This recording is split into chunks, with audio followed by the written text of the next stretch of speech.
auditeurs et téléspectateurs de la radio et télévision Tambara, vous pouvez désormais suivre votre chaîne de télévision préférée Tambara sur le satellite BadrSat 7, angle 26 degrés Est, fréquence 11010, polarisation verticale, symbole REC 27500.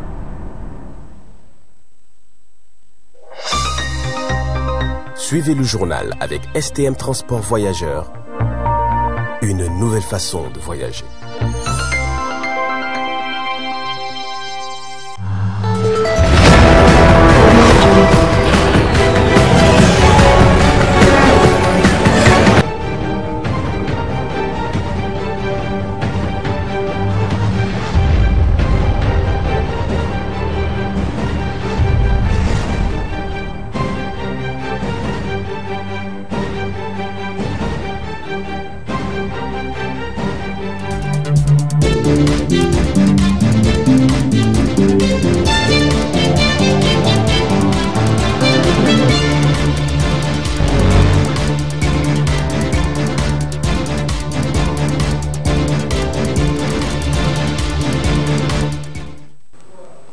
Messieurs, dames, bonsoir. Bienvenue sur cette édition de 20h15 sur la voix et le miroir de la femme.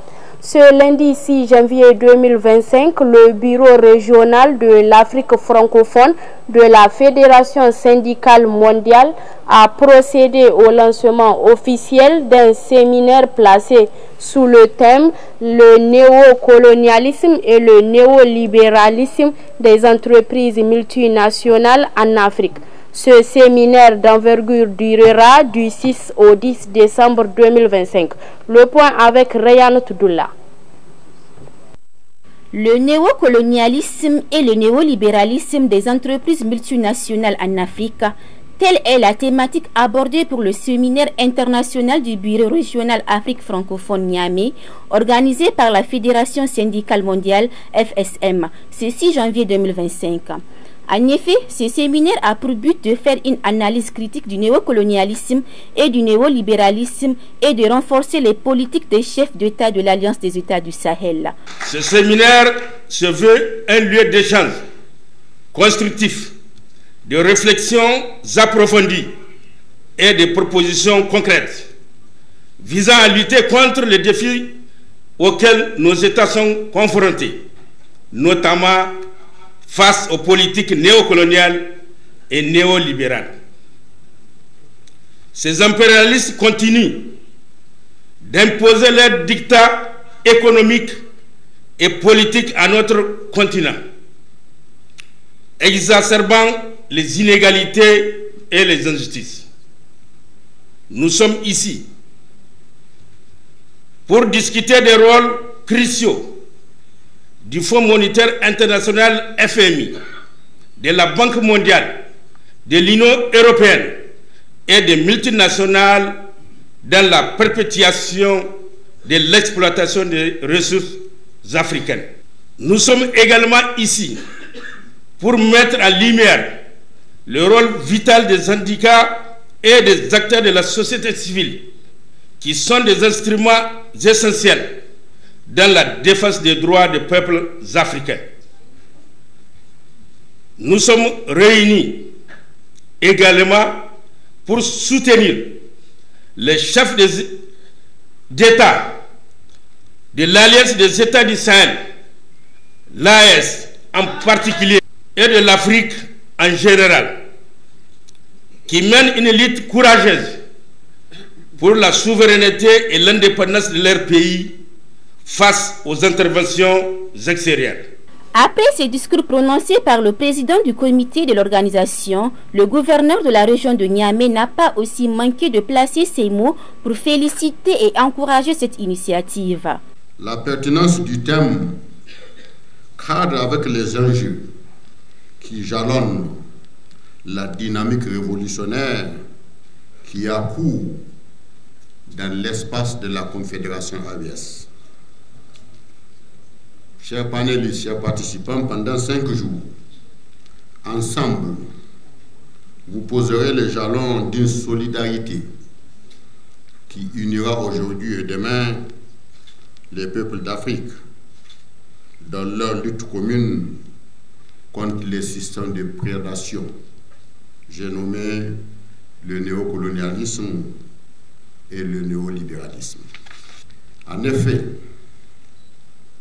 cette lutte nécessite une dynamique africaine responsable dont le carburant émanera des syndicats, des associations, des acteurs de la société civile, fermement résolus à porter la voix de ceux et celles qui sont souvent réduits au silence, ou encore ceux et celles qui hésitent à s'y engager. Notre principale erreur en tant qu'Africains, c'est d'avoir accepté à ce jour la division de notre continent en micro-États, livrés face à nos anciens maîtres d'hier à la fatale loi de la division qui amoindrit et affaiblit ceux qu'elle divise. Soucions-nous d'unité, de fraternité, d'éducation, de travail et d'éthique qui sont des valeurs et des sentinelles de la vigilance morale sur les routes de la cohésion sociale, de la bonne gouvernance et de toutes les activités humaines porteuses d'espoir.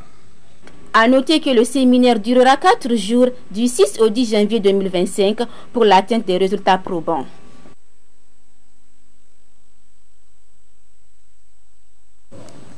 La salle de réunion du gouvernorat de Tawa a servi de cadre ce lundi 6 janvier 2025 pour la tenue d'un atelier de partage et d'échange de résultats de la recherche agronomique organisé par le Conseil national de recherche agronomique. Le compte rendu avec Moumouni Yawale et Maman Sani Ousmane. Le Conseil national de la recherche agronomique CNRA a organisé ce lundi 6 janvier 2025 dans la salle de réunion du gouvernorat de Tawa un atelier de partage et d'échange des résultats de la recherche agronomique avec les parties prenantes. C'est le ministre en charge de l'élevage et de l'agriculture, le colonel Al-Hadji Mohamed Ousmane, qui a présidé la cérémonie d'ouverture en présence des autorités régionales. Après la traditionnelle Fatia et l'hymne national, le premier responsable de la région de Tawa, le colonel-major Oumarou Tawaye, a dans son allocution souhaité la chaleureuse bienvenue aux participants avant de saluer le courage du gouvernement du CNSP en général et celle du ministre de l'élevage et de l'agriculture en particulier. La présente rencontre, qui se tient après le lancement du programme Grande Irrigation, constitue pour la région de Tawa l'accompagnement d'un symbole de l'engagement du CNSP, du gouvernement et de l'ensemble des producteurs et utilisateurs des résultats de la recherche, à s'unir et conjuguer les efforts pour trouver les voies les meilleures pour une agriculture résiliente. Au vu de la diversité des acteurs invités à cet atelier, notamment les chercheurs, pour partager avec nous des technologies et innovations importantes, la présence des producteurs, des multiplicateurs de semences à cette rencontre nous permettra d'adopter et d'apprendre une approche plus globale pour encourager et soutenir les initiatives privées portées par les nouveaux entrepreneurs agricoles, en particulier les jeunes et les femmes de notre région.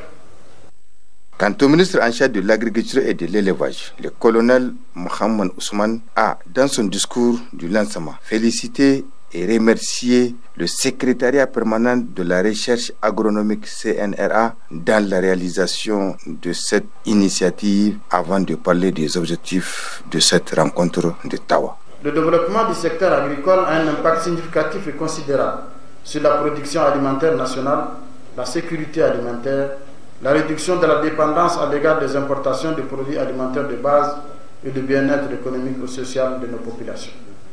Ainsi, les missions de travail que j'ai conduites dans le Niger profond confortent ma ferme conviction que l'objectif assigné à l'agriculture nigérienne est à même d'apporter des réponses adéquates aux défis alimentaires et nutritionnels des populations du Niger, améliorer leur indice de bien-être.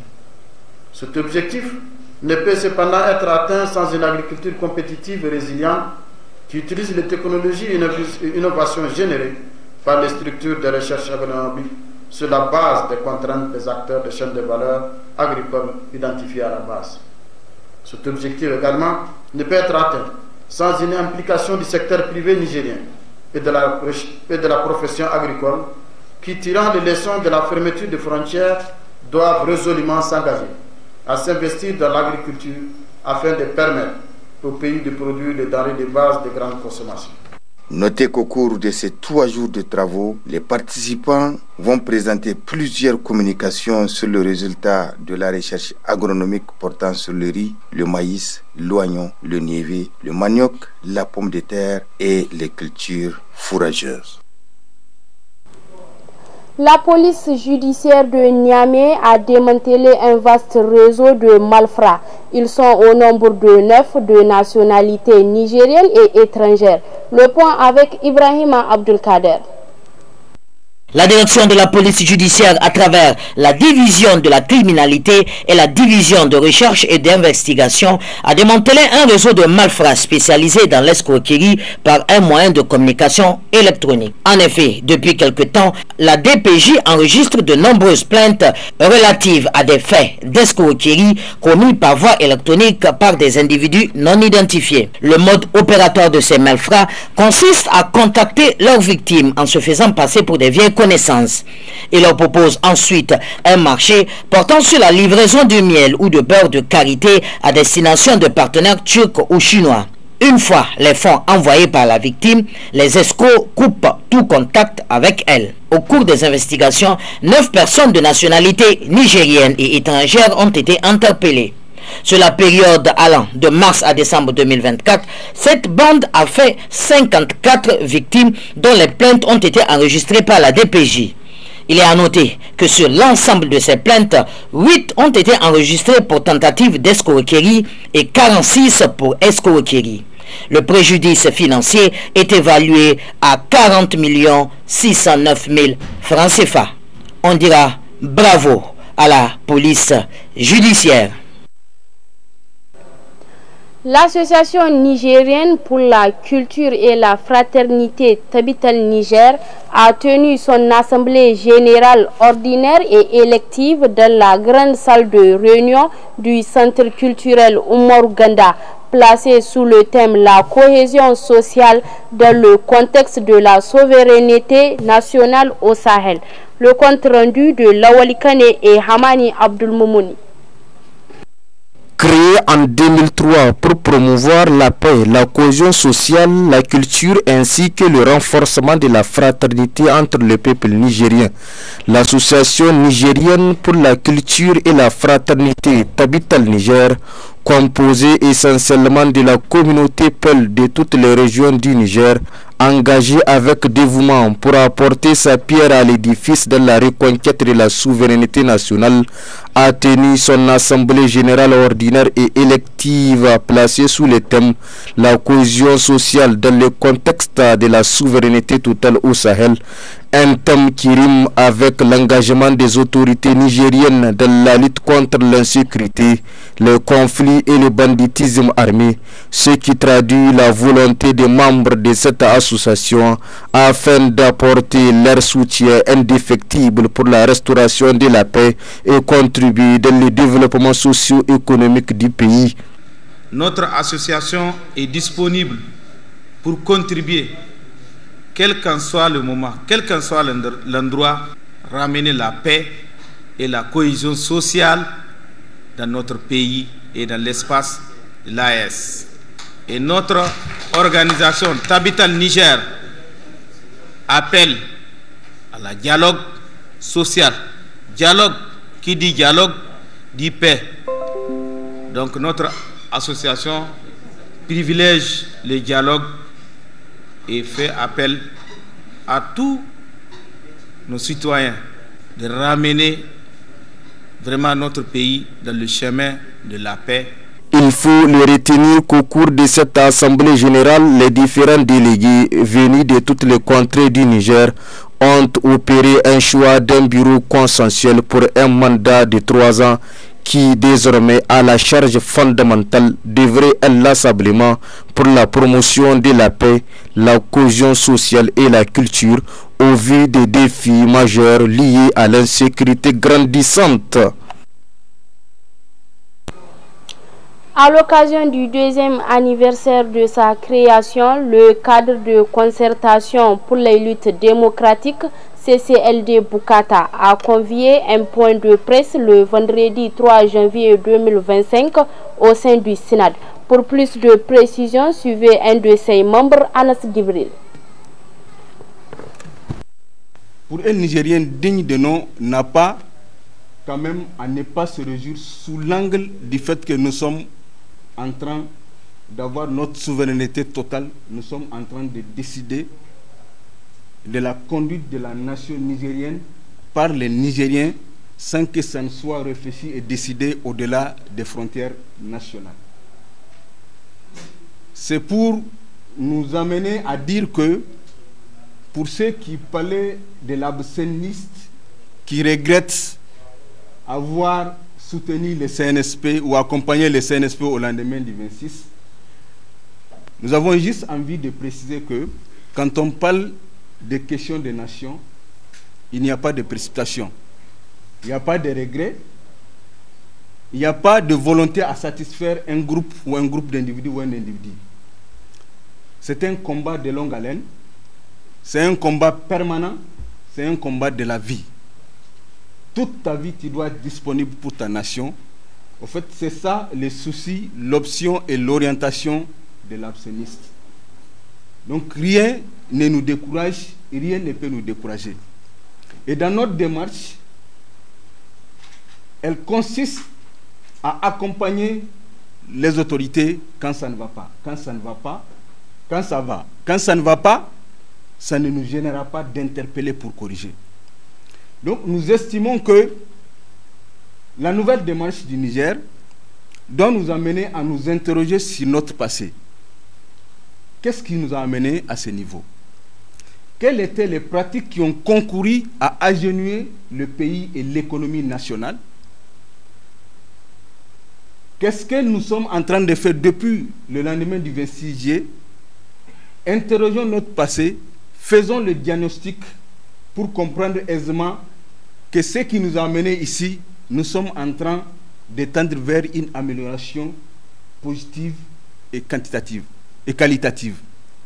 C'est cela qui doit être doivent être des interrogations que les Nigériens doivent se poser.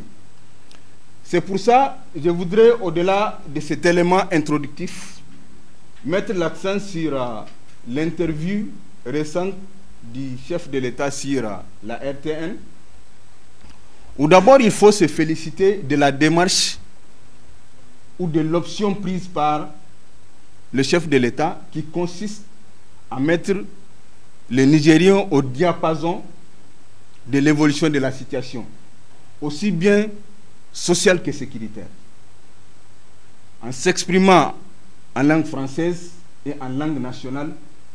C'est quand même une pratique exceptionnelle qui permet à ce que un maximum de Nigériens puissent être au courant de ce qui se passe quant à la situation sécuritaire et la gestion du pays de façon globale. Nous avons écouté et nous avons compris dans le message à la nation du chef de l'État ou dans son interview qui consistait à rappeler aux Nigériens la fermeté et la détermination qui guident le pas du CNSP et le fait qu'ils veulent que les Nigériens s'activent pour accompagner la transition afin que le Niger sorte de l'ornière.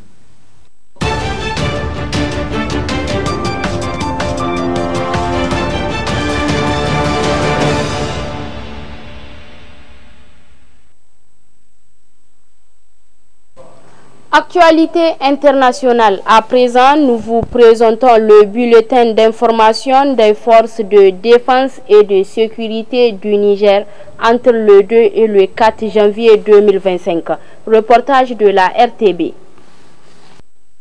Dans la région de Tillabéri, sur la rive droite du fleuve Niger, Les opérations de contrôle de zone menées par nos forces de défense et de sécurité dans le cadre de l'opération NIA contribuent à maintenir une situation sécuritaire relativement stable. Au cours des dernières 72 heures, ces efforts ont produit des résultats significatifs. Lors d'une patrouille de routine aux abords de Garbounia, une unité en mission a interpellé 3 individus soupçonnés d'activités terroristes. Ces derniers étaient en possession de matériel utilisé pour la fabrication de mines artisanales. Dans la région de Difa, à l'est du pays, une opération conduite cette semaine dans le périmètre de Tchanchandi a permis l'arrestation de membres actifs de l'État islamique en Afrique de l'Ouest. Dans la région de Niamey, dans le cadre de l'opération Inchinkasa, les forces déployées sur le plateau de Yawari ont intercepté jeudi dernier 3 motos neuves transportant 6 individus. La destination des motos, une zone interdite à la circulation des motos, a révélé que ces engins étaient destinés à être livrés à des groupes criminels. Les suspects ont été remis aux autorités compétentes pour la poursuite de l'enquête. Au Bénin, le futur candidat à l'élection présidentielle 2026, Kémi Séba, a dévoilé un plan de son programme présidentiel. Africa News pour le reportage. Kémi Séba se rêve président du Bénin en 2026. Le leader de l'ONG Urgence panafricaniste a dévoilé un pan de son programme présidentiel dans une vidéo de près d'une dizaine de minutes sur ses réseaux sociaux. Il annonce entre autres une politique sociale axée sur le bien-être de ses concitoyens et une réduction de la présence française dans l'économie. En clair, une affirmation de la souveraineté par le pouvoir des urnes qu'il appelle de tous ses voeux. Pour ce faire, il faudrait réunir les parrainages délivrés par les maires et les députés obligatoires pour tout candidat à l'élection présidentielle. Sans parti politique, reste à savoir si la candidature de Kémi Séba fera l'unanimité au sein du parti Les Démocrates de l'ancien président Boni Yayi qu'il se propose de rejoindre. En cas d'échec, le leader panafricaniste promet d'utiliser tous les moyens qui s'offrent à lui pour une réforme du code électoral. Le dépôt des candidatures est prévu pour octobre prochain.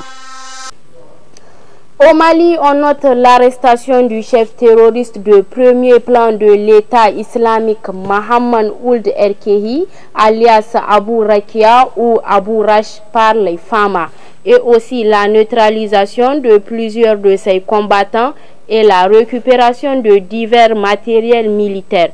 Le reportage avec ORTM1. 2025, une année qui commence fort pour les forces armées maliennes.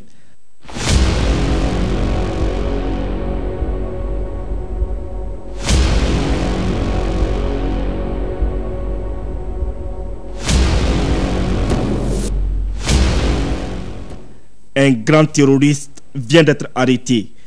Il s'agit de Mohamed Ould Erkehil, alias Abou Rakia, alias Abou Hash aussi. Un chef de premier plan de l'État islamique au Grand Sahara. Plusieurs de ses combattants ont aussi été neutralisés et divers matériels récupérés, y compris d'innombrables matériels de fabrication d'engins explosifs improvisés ce 3 janvier 2025.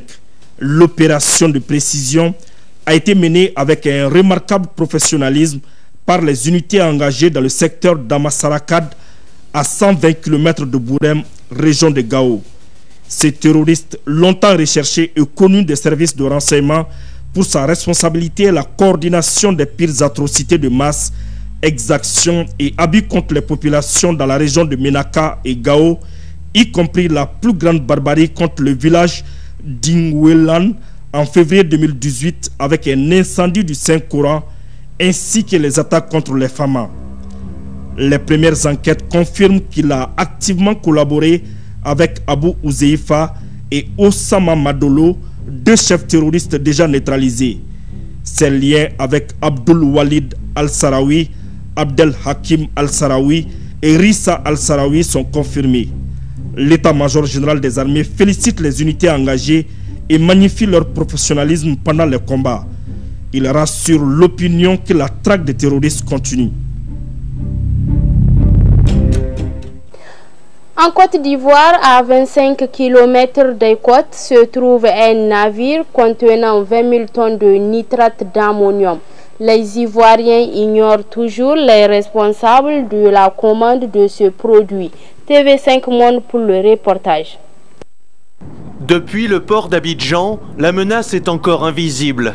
Mais au large, à 25 km des côtes, le Zimrida et ses 20 000 tonnes de nitrate d'ammonium à son bord sont bien en route vers la capitale économique ivoirienne. On nous dit que le navire n'est pas loin des côtes ivoiriennes. Donc si je comprends bien, tout juste après ce navire-là, vous allez voir ce navire-là accosté là-bas. Le bateau, qui devait accoster dans moins de 24 heures, est suspecté d'une avarie de sa cargaison, assez inquiétante pour provoquer dès ce lundi une réunion entre les autorités du pays, le propriétaire de la marchandise et le transporteur pour un examen approfondi. En attendant, les responsables du port d'Abidjan affirment que le navire restera en rade extérieure, en dehors des eaux ivoiriennes. 20 000 tonnes de nitrate d'ammonium, c'est un volume plus de 7 fois supérieur à la quantité qui avait provoqué l'explosion dans le port de Beyrouth en 2020.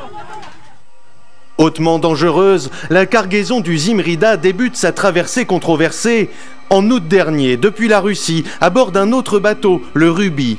Après une tempête en mer, il est immobilisé plusieurs semaines au large des côtes anglaises. D'après une ONG française et plusieurs médias britanniques, la cargaison est alors transférée sur le Zimrida avant de reprendre sa route vers Abidjan aujourd'hui, où il est prévu que soient déchargées 3000 tonnes de ce nitrate d'ammonium utilisé comme fertilisant dans l'agriculture. Maintenant, nous posons la question, qui sont ceux-là qui ont commandé ces marchandises-là pour le compte de la Côte d'Ivoire? Ils doivent être attendus. Comment un navire qui est aussi dangereux, dont on nous parle, peut rentrer dans le pays avec le problème des déchets toxiques qui s'est produit là? Tout le monde est traumatisé. Ce traumatisme, réveillé par l'arrivée du Zimrida à Abidjan, c'est l'affaire du Probo Koala. En août 2006, ce navire affrété par une société suisso-néerlandaise avait débarqué plus de 500 mètres cubes de déchets hautement toxiques dans la capitale économique ivoirienne. Ces déchets avaient été déversés de façon sauvage en plusieurs endroits et avaient provoqué la mort de 17 personnes et l'intoxication de dizaines de milliers d'autres. Messieurs, dames, c'est tout pour cette édition de 20h15 sur la voix et le miroir de la femme. Au nom de l'équipe technique et rédactionnelle qui m'ont assisté, nous vous donnons rendez-vous de même heure, plaît à Dieu.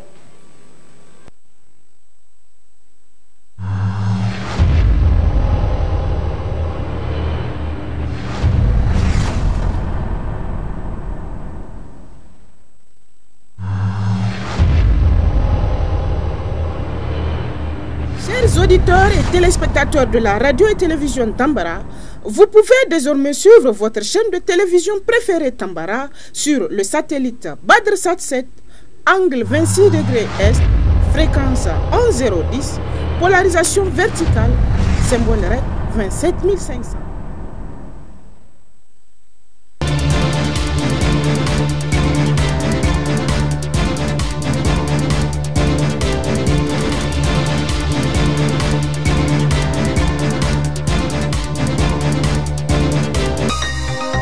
Ce journal vous a été présenté par STM Transport Voyageurs. Une nouvelle façon de voyager.